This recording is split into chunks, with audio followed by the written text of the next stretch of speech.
All right. Hello, everybody. Today I've got something for you about expertise. And the thing that brought this on for me is that I just recently finished watching an episode of the Joe Rogan Experience where Dave Smith and Douglas Murray were both on, ostensibly to argue about the war in between Palestine and Israel going on right now. And the weird thing about that episode was that, it was a 3 hour conversation, and the first 40 minutes were entirely taken up with, and then all the way up even to around an hour and a half was kind of semi taken up with this question of like expertise.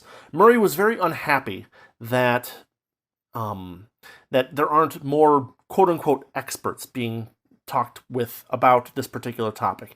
And he's in a peculiar position because he can't he also believes that that people who aren't experts should be able to speak out as well, but he seems to be in this weird kind of circular reasoning loop where he's like, well, I want more experts, but non-experts can talk, and I'll talk to non-experts because sometimes non-experts are worth talking to, because sometimes experts have really bad takes on things, for various reasons. But we really should talk about have more experts, and you're not called. You're saying that you're not an expert, but here you are talking, and you're talking as if you're an expert, and blah blah blah blah blah. He kept going around and around like this, to the point where it almost seemed like it was a time wasting tactic. Eventually, like to a certain degree, it was kind of hard to believe that he could go around in this weird loop over and over again that many times.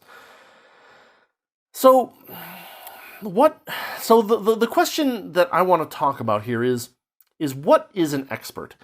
And there's a couple of different things that there can be, right? Expert could mean a person who has actual specialized knowledge about a topic, right? That's what you think of when you think of an expert. But at the same time, there's a decent number of people who believe expertise is mostly just a cover for credentialism, which would be the fallacy, the argument from authority fallacy. I have a degree in, this particular field, and therefore your arguments must not be true because my arguments are different from yours.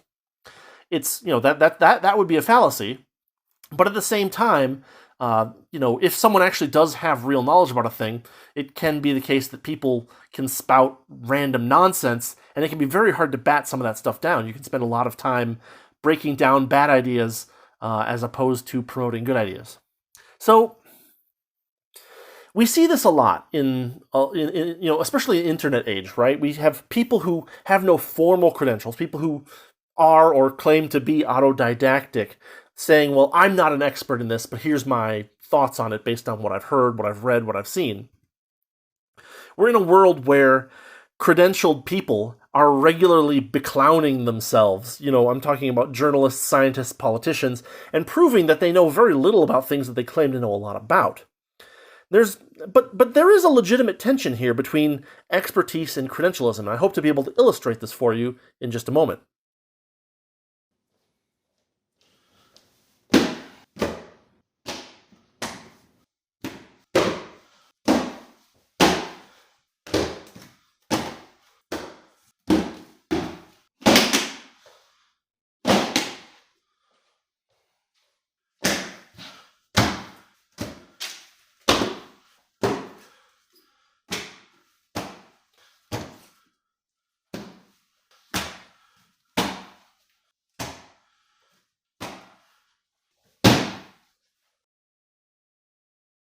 All right. What you just saw was me bringing out books in two general areas, books and papers in two general areas. Area number one is physics. And I have a PhD in physics. I am credentialed and an expert in physics, right?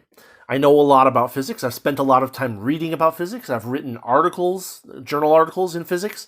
I've had arguments about physics with people who also are experts in credentials, and sometimes my argument gets across, and sometimes my argument doesn't get across. It certainly happens.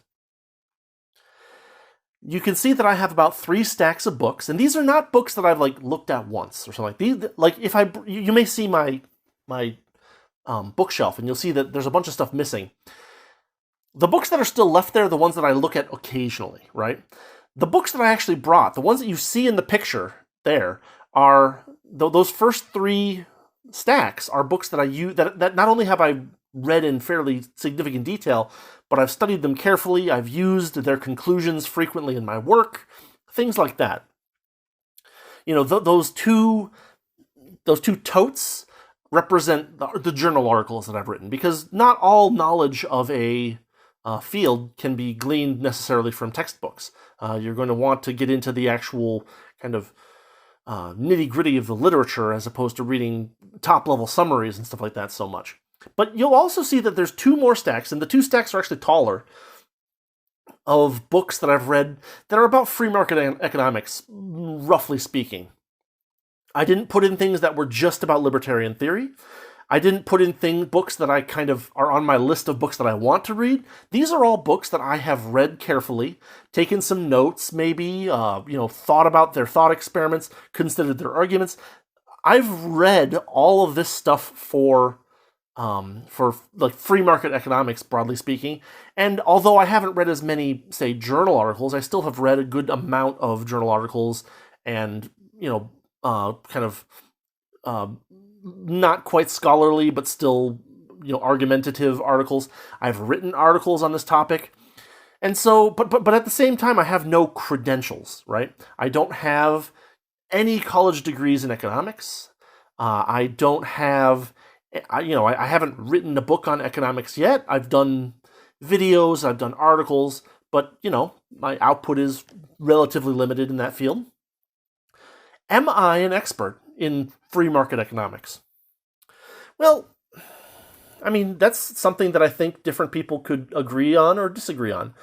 But at the same time, if I said to someone, well, I'm not an expert in free market economics, there is a certain point where it'd be like, well, you've read 10,000 pages and you've written, 7 articles and you've spent hours and hours discussing the stuff. At what point are you an expert? At what point are you not an expert? And it's perfectly reasonable to have a different opinion on this point. But at some point, even if you don't have credentials, you probably should just say, I've studied this pretty extensively. I don't know that you would consider me an expert, but I consider myself fairly well read on this topic. But here's the problem, right? Because sometimes expertise is used as a proxy for gatekeeping.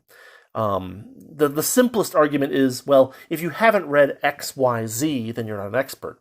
And that argument can be all right. There are certain seminal texts of a field that everybody should be familiar with, or at least an equivalent text, right? Like, I might have used the blue quantum mechanics book, but there's a good red one that I also own a copy of that I haven't used that much because it wasn't used in the course that I took, right? There's a problem though with this kind of, if you haven't read XYZ, is that oftentimes there's a hidden implied position there that if you don't agree with X, Y, and Z, then you can't be an expert. And this is something that I think Douglas Murray is kind of getting into, right? He's kind of edging onto that mistake, where Dave has not read several of the expert authors that Douglas Murray is referring to, but at the same time, Dave has studied a large quantity of historical stuff. He's, read different books that have different conclusions from different experts, some of whom are probably credentialed. But that particular position is that if you don't agree with X, Y, and Z, then you're not an expert. That's a really dangerous position, because what it means is that once a particular opinion gets locked in, there's no feasible way to discover that opinion happens to be wrong in some particular aspect. Imagine, for instance, if Einstein had put forth special relativity and people said, Newton already figured all this out. If you don't agree with Newton, then you're not an expert in physics, right? We'd be much worse off for that situation.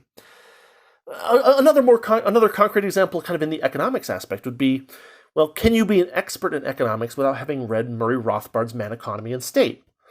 Well, there are certainly a lot of economic experts who have not read Man, Economy, and State. Keynesians, Chicago School people. There's lots of people who not only are experts in economics, but are credentialed in economics who haven't read that book. But at the same time, can you be an expert in Austrian economics without reading Man, Economy, and State? That one I'm more inclined to say probably not, because Man, Economy, and State is very close to a seminal text in free market or Austrian economics especially. There's certainly people who have specialized to the point where maybe they spent their whole time working on entrepreneurship to such a narrow degree that they haven't had time to go through that big text. But then I would say that they might be experts in the Austrian theory of the entrepreneur, while not necessarily being experts in Austrian economics. And of course, for any field, right, you can drill down into more niche particulars of that field and be an expert in one of those niches while not being an expert in the general field itself. There's a lot going on in any scholarly field, right? We have not just textbooks, but we have journals. We have polemics too, where a polemic is basically a book or an article that's written to specifically argue a particular position, as opposed to kind of like a top-level view of the field itself, or a instructive text that's like, here is how perturbation theory works in quantum mechanics, right? The average person who has autodidactically learned a lot about a particular topic has probably read a lot of textbooks about it.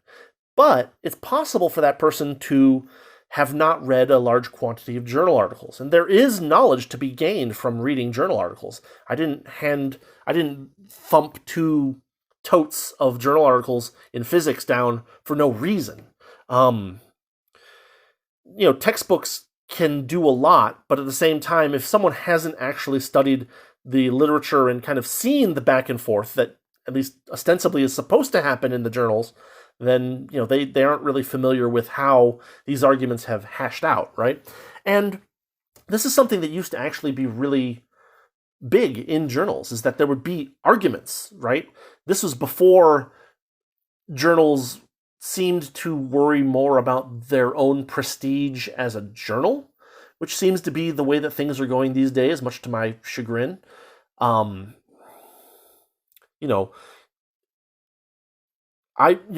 belief is that Nature is pretty heavily captured by a particular group of English leftists, right, who are going to hesitate to publish a paper, even if it is well argued with good data that goes against their conclusions. Instead, they prefer to publish papers in that topic that agree with their positions, as opposed to the one of many possible alternatives would be to publish one, then publish a rebuttal, and then publish another rebuttal back and forth until at least somebody gets exhausted, which is certainly a thing that used to happen in journals, but seems to happen a lot less now. The drive for people to publish peer-reviewed articles has, I think, pushed journals to focus more on getting it right than being platforms for arguments to happen. One thing to watch out for, right, to move the topic a little bit here, is that you can read a bunch of books on a topic, but if all the books that you read all argue from one particular position, if they're all polemics, right, then you might end up with a very skewed view of the topic itself, which is why I say maybe I'm an expert in Austrian economics, but not necessarily an expert in economics, right? I don't know much about Keynesianism other than the rebuttals that I've read. I don't know much about, I'm going through Kropotkin's The Conquest of Bread right now because I was curious as to whether the anarcho-communist view of economics was as bad as Mises and Rothbard were saying. It is. But, I'm finding that it is. But at the same time, the average person might simply take Mises as an authority, and Mises says, don't waste a second on this garbage. And they would, if Mises was wrong, or if Mises was, basically being a gatekeeper, then someone could miss actual interesting or good economics that way. There's one point that Douglas Murray got into during the debate, and not even, it wasn't really a debate. It was more of like a conversation, right? It wasn't particularly butting heads necessarily. There was head butting going on, but it was a little bit more relaxed than that. But one of the points that Murray makes is he talks about things being jelly-like. And I think I kind of understand what he might be saying because it's not that he's saying that the person's expertise is jelly-like. I mean, he might be saying that, but like, I think that's wrong. What I think is more correct is to say that a person's knowledge of a topic might be more jelly-like because, for instance, he's only listened to podcasts on a topic and has no notion of any of the citations that went into that podcast, right? You could listen to, let's posit, arguendo, right? That everything that's said in Fear and Loathing in New Palestine, or whatever it's called, the Daryl Cooper podcast thing, 30 hours long kind of thing. Let's assume arguendo that's all correct, right? Even if you've listened to it, that doesn't mean that you know what Cooper's sources were, if that makes sense, right? And so therefore it's very hard to nail you down and say, oh, you used this source, but this source has been counteracted by this source, and we can see that the mistake was made here, and this was wrong, and this person discovered that this was incorrect, and so, that source is invalid because it makes the wrong conclusions based on bad data or bad argument or something like that. That can be very jelly-like, in the sense that I've read, and like, if I had only skimmed the books that I had read in, say, free market economics or Austrian economics, then, my ability to argue for it would be very jelly-like. I'd be like, oh, somebody once wrote this. And so, and there are certainly people who kind of make these sourceless arguments.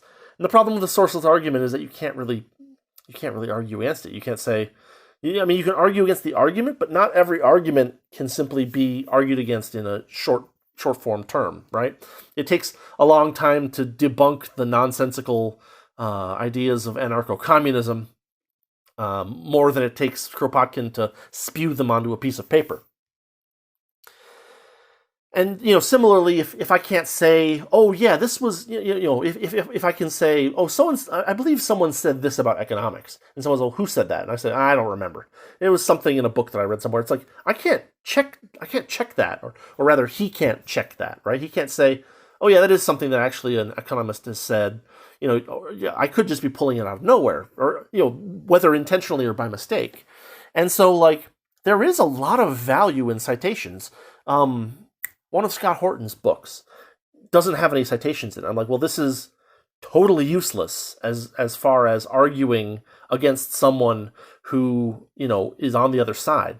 Like, I mean, I agree. I believe Scott Horton is probably correct and probably is using, real sources, but if he doesn't cite them, then what's the point? I can't ever argue this to anyone else without saying, oh, Scott Horton says this.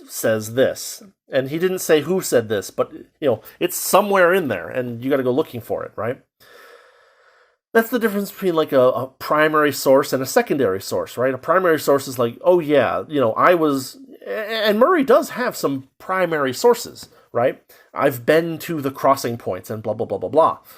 There, and there is a certain amount of, value to primary sources, of course, like eyewitness accounts, actual words from people who were there, things like that. Those are extremely valuable. There's a problem with them, of course, that, like, there were a lot of primary sources that said that there was no starvation in Ukraine back in the 1930s, right? Those people were shown Potemkin villages. They got first-hand accounts of things that weren't real. This is a thing that can happen. Secondary sources have their own, positives and negatives. Secondary sources usually are collections from primary sources and then add reasoning on top of that, right? You can't just take data randomly and just put it together and get a result. You always need a little bit of theory to say this data is important, this data is not important, this data is not important. A rather comical example would be someone tallying all the different things that Louis XIV had for lunch in a history of the French Revolution, right? It's like, well, I don't think those have anything to do with the actual events of the French Revolution. He's like, no, believe me, what he had for lunch is the most important point to remember. I mean, you can kind of tell that this theory that he's working from is probably not going to give him the best results. Which kind of brings me to the ideas between the difference between like a rational versus a data-driven argument, right? And it's a spectrum, right? It's not that necessarily things are one or the other, but like it's the difference between like communism in theory and communism in practice, right? It's there are multiple risks. You can have bad theory. You can have theory that just doesn't make sense. You can have a theory that makes conclusions based on the labor theory of value, and you can kind of keep going on with that labor theory of value after it's already been debunked. 20 years later, Kropotkin is still talking about labor. 20 years later, Kropotkin is still talking about labor theory of value nonsense because he kind of, put his head down and didn't care to listen to any economics that had been, derived in the past 20 years. You can also have problems with like a non-falsifiable theory. A lot of Keynesianism does this. Well, things were bad, and then we put money into it, and things got worse. It must be because we didn't put enough money into it. Things were bad, we put some money into it, things got better. It's because we put money into it, right? You can have these non-falsifiable theories where you can kind of meld or mold the data to fit whatever desired outcome you wish. And that's another place where theory can be wrong or incorrect or just used in a way that is destructive, right? And at the same time, you need some kind of theory to curate data. I already talked about Louis XIV's lunches as opposed to like, what were the people who were at the guillotine saying and doing, right? Number one, what were they doing? Number two, as slightly less important, what were they saying? Because maybe they were lying, right? There's always the risks. Any time that you're trying to put things together, you always have to think about what framework you're operating in, what framework your adversary is operating in. You have to think about hidden presumptions, right? The labor theory of value is a great one. Because Kropotkin doesn't talk at all about the labor theory of value, but he does talk about exploitation theory. And exploitation theory is based on the labor theory of value. And of course, any large complex argument is going to have both rational and data-driven portions to it. And mistakes can be made in either one. The final thing I wanted to talk about with this is kind of a thought experiment. Let's assume that there's some proposition, call it A, right? And, it's something that is falsifiable. It's something that, could have a theory behind it kind of thing. And then there's not A, right? The opposite of A. And these both can't be true, right? Let's assume for the argument that that's the case. Now, early on, right, there might be an equal number of experts on both sides, right? There might be a bunch of people who say, well, the theory that I know and the data that I've seen lead me to believe A. And there's other people that say, well, the theory that I know and the data that I've seen lead me to believe not A. Now, what ideally will happen is that these two groups will kind of start trading data. They'll start poking holes in each other's theories. And gradually what will happen is that some people who were, on the non-A, let's assume for the sake of argument that A is true, right? That in a perfect world where we knew everything, we would know that A is true. What would happen, in the long run or gradually is that people believing in not A would start to be convinced and move over to the A side. And eventually what would happen is that there would be no more people who believe not A, and everybody, especially the experts, would all believe A.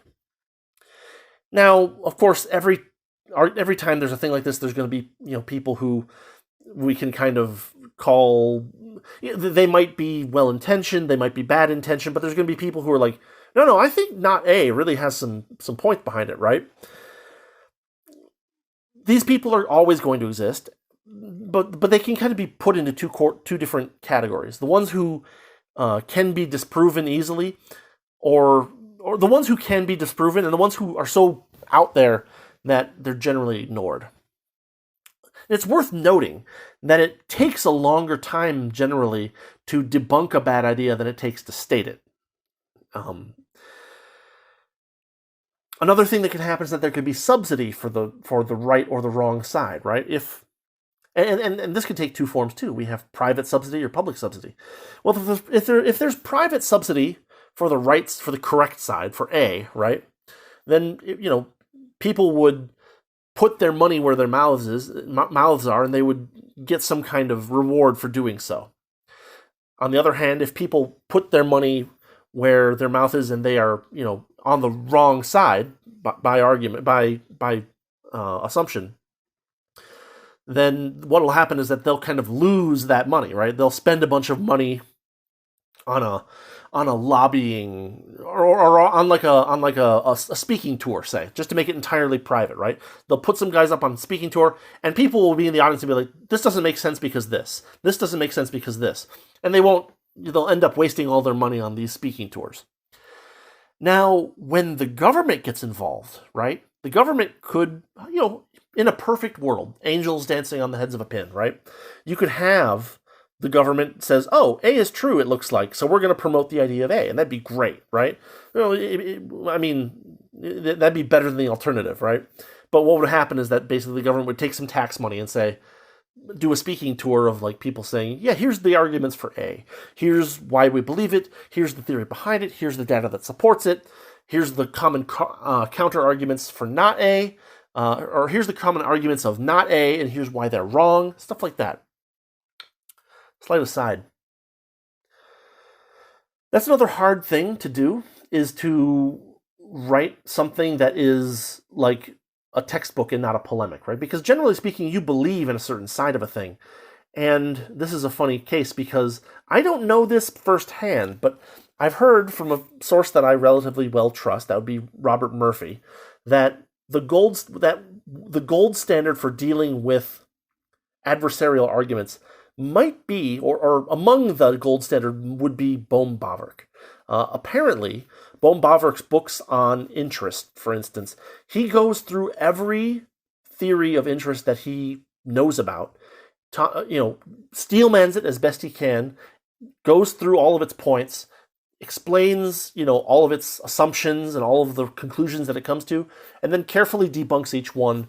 And then he talks about his own theory of interest. That's kind of the gold standard, is that if you're writing a textbook about something that's controversial, that you handle all the counter arguments. A polemic generally won't do that. A polemic will simply give you a lot of like pro arguments for one side and kind of like, we're going to take the whatever possibly good arguments the other side has and kind of push those off to the side.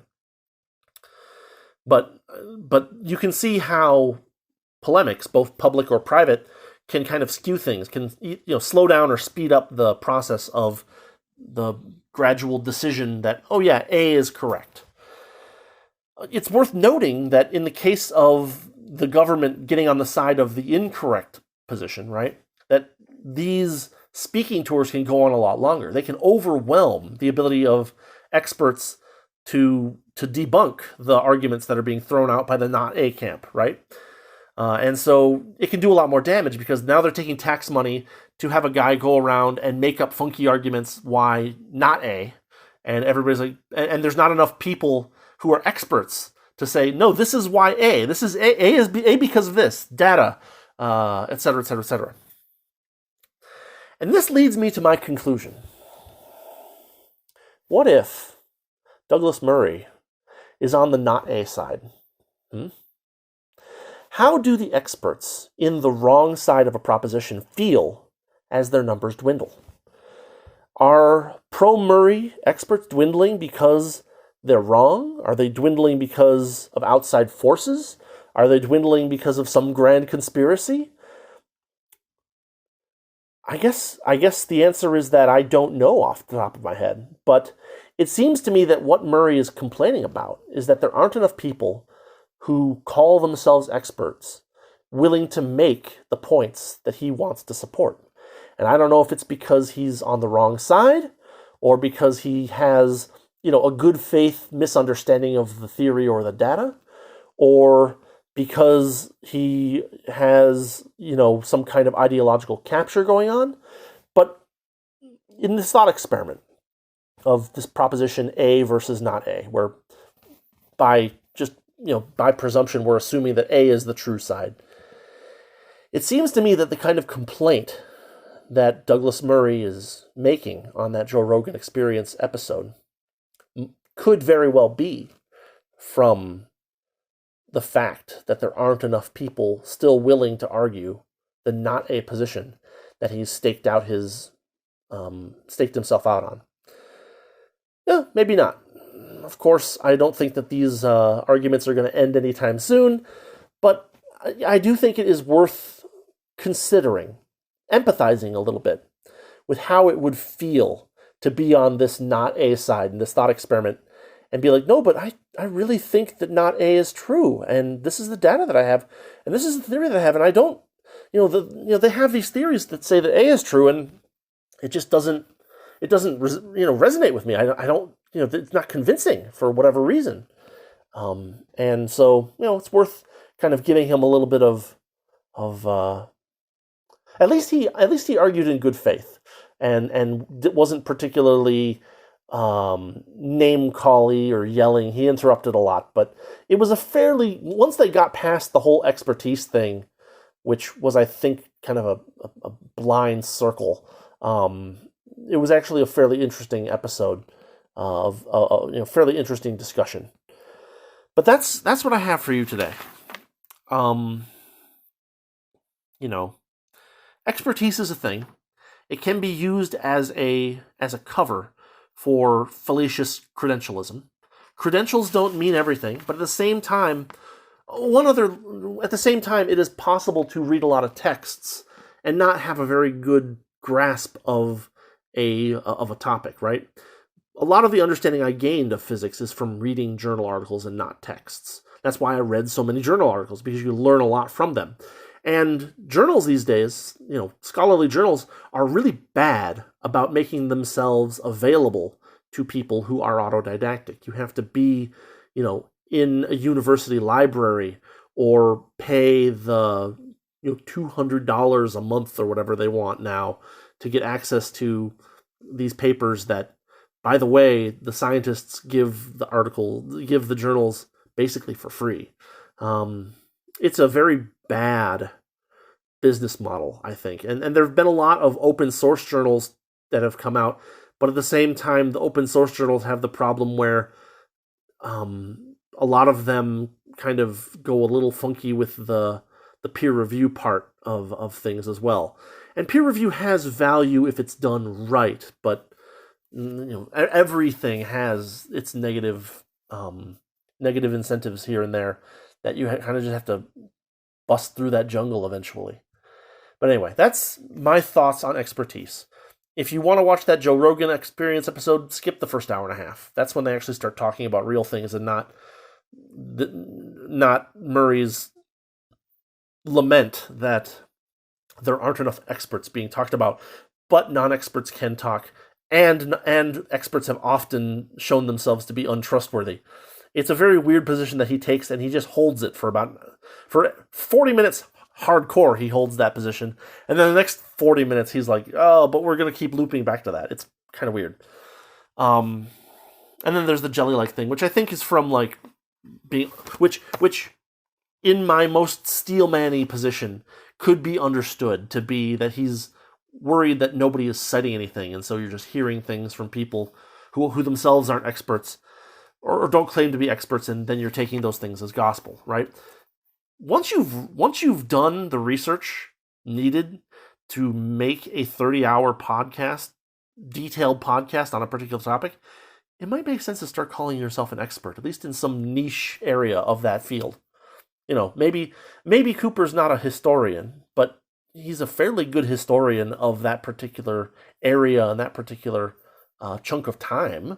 But it would be a question as to whether he could produce his sources or not. And say, well, this is what I read, this is where I read it, here's the reference for that. People can say things that are wrong, and they can even say things that are wrong in relatively good faith. They can honestly have heard somewhere that blah, and say, well, this is what I heard, blah, and that, it makes sense to me, so I'm going to go with that on another assumption. I'm going to make arguments and stuff. Anyway, expertise is a tough thing, because there's plenty of ways to use it fallaciously. There's plenty of ways that it can be used for evil. And there's plenty of people who don't call themselves experts merely because they worry that someone is going to say, what are your credentials? And while that response is a fallacy, it's still often very effective in a debate. So there we go. As always, thanks for watching. Thanks for listening. I have gone through more of the Conquest of Bread. I think that this week's episode is going to be like a speed run, because the following 4 chapters, 5, 6, it might be 5 chapters, 5, 6, 7, 8, and 9, are pretty much repeats of the same fallacies over and over and over again. So I'm going to try to speed run these next few chapters, and then we're going to get back into some theory after that. I read through chapters, I think, 10 and 11 as well. And he actually does start to get more into some actual arguments there that are worth talking about, as opposed to the stuff that we've already debunked. So anyway, expect that later this week. I've already got the notes mostly done for that. This one was tough. Not only did I have, you might have noticed, I have some throat issues going on, but I did a brainstorming thing and wrote down most of the stuff, but then when I tried to actually say it, I couldn't get the order right, and so I had to actually make some real deal notes here and kind of go through them in order. But anyway, thanks for watching. Thanks for listening. I hope you found this a little bit interesting and a little bit enlightening, maybe, I hope. If you have any thoughts about like the topic of expertise, feel free to drop a comment or something like that. It's always interesting to hear other opinions on this, because it is a very complicated topic. So with that said, I will say have a good couple of days until my next episode comes out about the Conquest of Bread, and see you then. Have a good one.